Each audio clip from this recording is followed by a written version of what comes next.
আজই সব বদলে যাবে। আজ রাতেই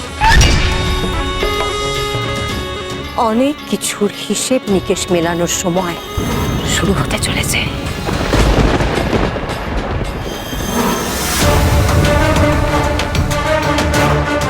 আমি কি দেখলেন? এ কোন সর্বনাশের ইঙ্গিত?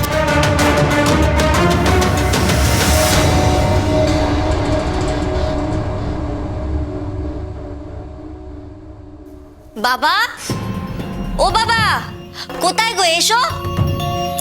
তো বাবা আবার কোন ভাবনায় ডুবলো কে জানে। পঞ্চমী, একবার টিকে দেখ তো মা। দাঁড়াও। এই তো বাবা। কি গো, তোমার ভয় এখনো কাটেনি? সাপ তো সে কখন চলে গেছে।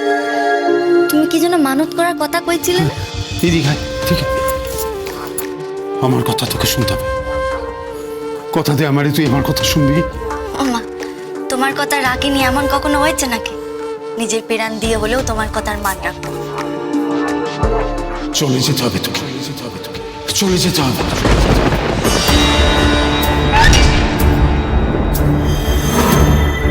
কি বলছো এসব?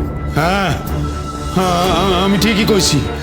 এই গ্রাম, এই নদী, এই গ্রামে সবকিছু ছেড়ে ওকে চলে যেতে হবে দূরে, অনেক দূরে। তোমার কি মাথা খারাপ হয়েছে নাকি? কি যাতা বকছো তুমি? আমি চাই বাবার সামনে দাঁড়িয়ে তুই মানত কর, এই গ্রামের বাইরে তুই কোথাও চলে যাবি। এই গ্রামের বাইরে তুই কোথাও চলে যাবি। তোর যেন দূরে কোথাও বিয়ে হয়। ঠাকুর যেন আমার কথা শুনে।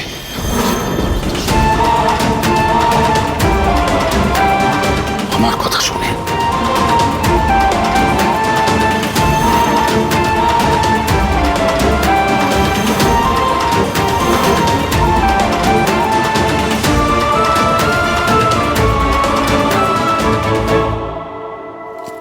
মেয়েটা না ওই পোড়ো মন্দিরের ঠাকুরকে নিয়ে একটু বেশি বাড়াবাড়ি করে, যেন শিব ঠাকুরের একার সব মহিমা যেন ওকেই দেয়। থাম তো তুই। গুরুদেব, গুরুদেব, বলছিলাম আপনি কালকে একবার আসবেন তো? আসবো, তবে একা নয়। মানে?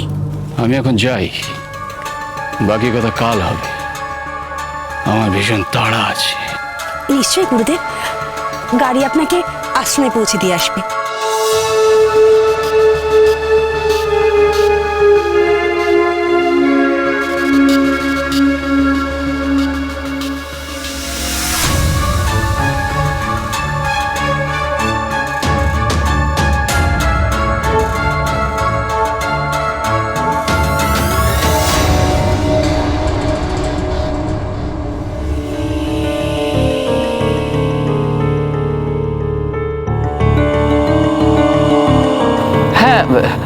আমি গুরুদেব। হ্যাঁ, বলছিলাম কি, আপনি যেরকমটা বলেছিলেন ঠিক সেই রকম একটা মেয়ে পেয়েছি। ভারী অদ্ভুত। আমার মনে হচ্ছে আপনি যেরকম মেয়ে খোঁজেন এও সেরকম। কোথায় পেলে তেমন মেয়ে?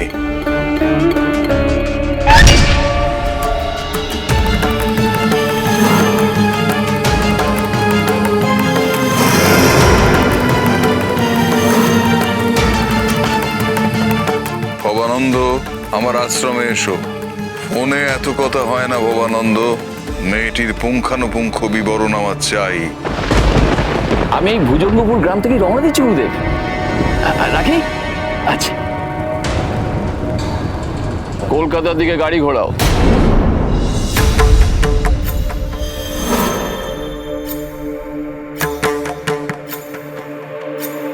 পয়মন্তী।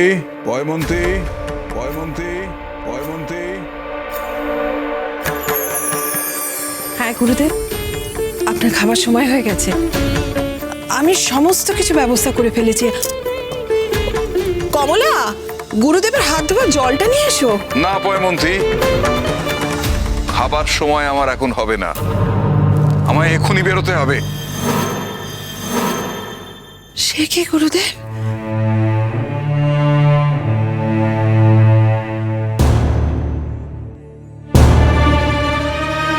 গুরুদেব, আজকের দিনটা তো আপনার আমাদের এখানে থাকার কথা। আমার ছেলেটা মাঝরাতে সেই বিদেশ থেকে ফিরছে, আপনি আশীর্বাদ করবেন, সেই জন্যই তো আপনাকে পায়ের ধুলো দিতে বলেছিলাম এখানে। কিন্তু আপনি যদি চলে যান তাহলে আমার ছেলেটা আপনার আশীর্বাদ পাবে কি করে বলুন? আমার জরুরি কাজ এসে গেছে বয়মন্তী, আমাকে যেতেই হবে। মা, মা আপনি গুরুদেবকে একটু বোঝান, উনি চলে গেলে কি করে হবে? ছেলেটাকে নিয়ে যে আমার দুশ্চিন্তা শেষ নেই। গুরুদেব, আমাদের দিক থেকে কি কোনো ত্রুটি হয়ে গেল? গুরুদেব বিশ্বাস করুন গুরুদেব, আমি সমস্ত আয়োজন নিজে হাতে নিজে মন থেকে ভক্তি ভরে করেছি, যাতে কোনো রকম ত্রুটি না থাকে। আমি নিজে সব দিকটায় নজর রেখেছি। আসলে ছেলের চিন্তায় খুব খুব ভয়ে থাকি। যদি কোনো ভুল হয়ে থাকে গুরুদেব, আমাকে ক্ষমা করে দিন, আমাকে দয়া করে ক্ষমা করুন।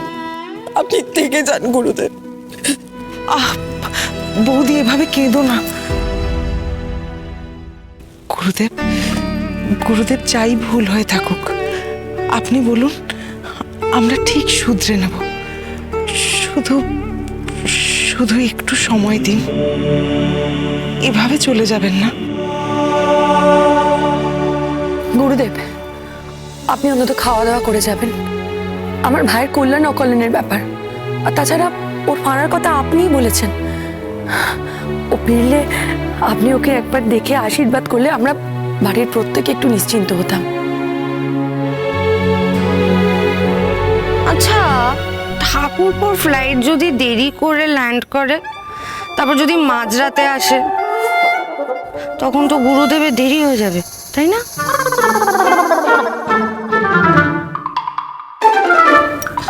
তুমি একটু চুপ করো তো বৌমা, খালি আজে বাজে কথা।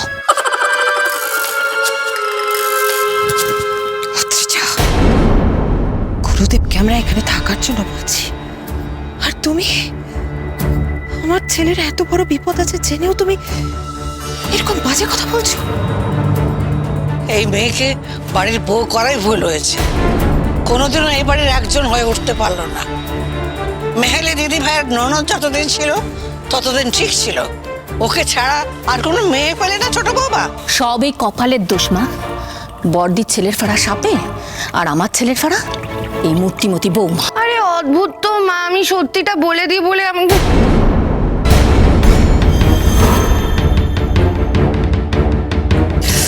এই জন্য বলি কাজটা শেখো, কাজে মন দাও। একটা ছোট্ট কাজ পারো না করতে, যেমন দাদা তেমনি বোন, কোনো কাজে না। যাও যাও, গিয়ে নিজের সাজগোজ নিয়ে থাকো। আমার ছেলের ব্যাপারে কোনো কথা বলতে আসবে না তুমি। আচ্ছা,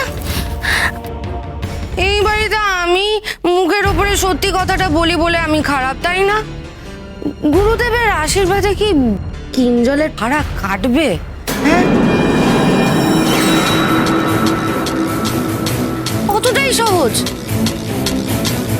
আশীর্বাদ কি সাপ তাড়াতে পারে? ছি ছি ছি, মুখের কোনো আগুল নেই না? তাহলে সাপকে তাড়াবে তুমি? হ্যাঁ, চলো। আরে